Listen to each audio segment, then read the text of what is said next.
প্রিয় বন্ধু, আসসালামু আলাইকুম। রুমা কুকিং হাউস থেকে সবাইকে আবারও একটি নতুন রেসিপি দেখার আমন্ত্রণ জানাই। তো আজকের পর্বে দারুণ স্বাদের একটি রেসিপি শেয়ার করব।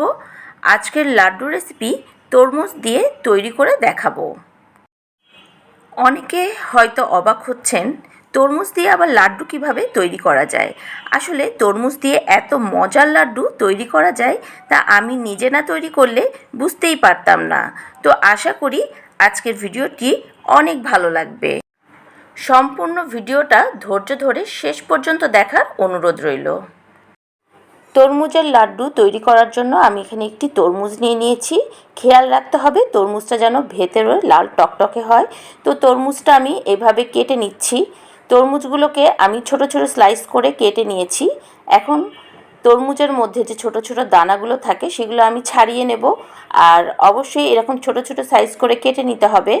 তো এই তো আমি তরমুজের দানাগুলো হাত দিয়ে এরকম ছাড়িয়ে নিচ্ছি। দানাগুলো ছাড়িয়ে আমি একটি ব্লেন্ডারের মধ্যে নিয়েছি। এখন ঢাকনা লাগিয়ে আমি এগুলো ব্লেন্ড করে নেব 1 থেকে 1.5 মিনিট। এর থেকে বেশি একটা ব্লেন্ড করার দরকার নেই। তরমুজের মধ্যে আস্ত দানা দানা থাকলে লাড্ডুটা খেতে বেশি ভালো লাগে। মিশ্রণটা তৈরি হয়ে যাওয়ার পর আমি এক সাইডে রেখে সরাসরি চুলোয় চলে এসেছি।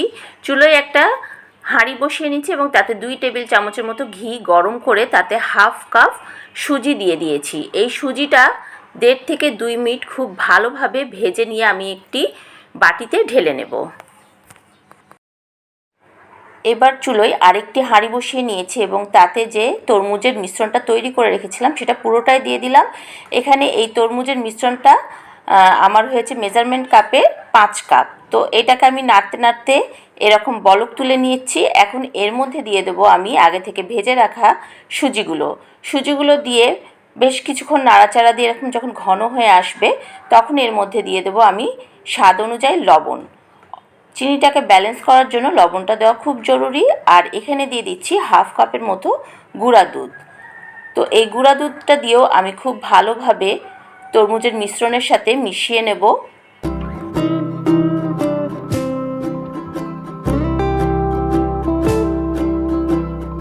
4 থেকে 5 মিনিট রান্না করার পরে বেশ ঘন হয়ে এসছে। এখন আমি দিয়ে দেবো এখানে হাফ কাপ চিনি আর দিয়ে দিচ্ছি হাফ চা চামচ এলাইচি গুঁড়া। এখন আবার ভালোভাবে মিক্সড করে নেব। এই চিনিটা বেশ কিছুটা পানি বের হবে।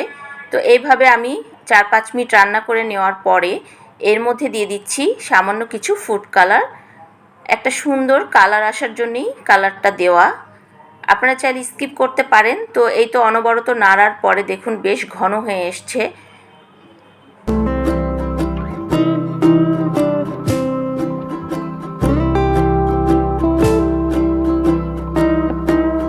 এরকম নাড়তে নাড়তে যখন তরমুজের মিশ্রণটা ঘন হয়ে আসবে তখন আমি দিয়ে দেবো 1 টেবিল চামচের মতো ঘি।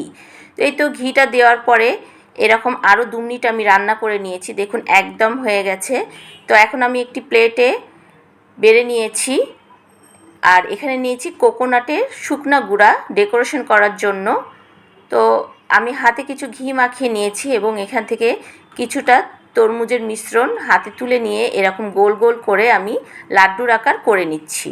তো এই তো একটি লাড্ডু আমার তৈরি হয়ে গেল।